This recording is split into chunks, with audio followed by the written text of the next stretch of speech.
Magandang buhay sa lahat. New update sa Lizken.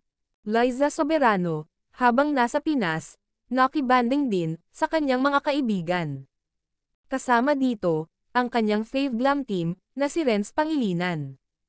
At kasali din si Chi Filomena. At si Kimi. Deserve na deserve ng ating Queen Liza ang mag-relax paminsan-minsan.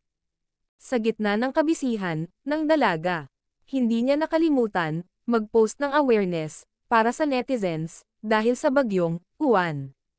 Ramdam mo talaga kay Liza Soberano ang pagpapahalaga sa kababayan nito. At binahagi din nito ang kanyang bagong album na may release on November 14. Ang Red Ferrari. Ayon sa kanyang mga fans, nakaabang na sila. At excited na sa bagong single ng dalaga.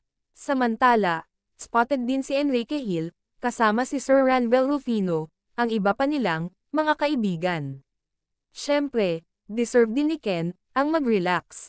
Magkaiba man ang update kina Liza Soberano at Enrique Hill. Importante, masaya ang dalawa. At wala tayong narinig sa kanila na paninira sa bawat isa. Andun ang respeto nila sa isa't isa, iyan ang mahalaga.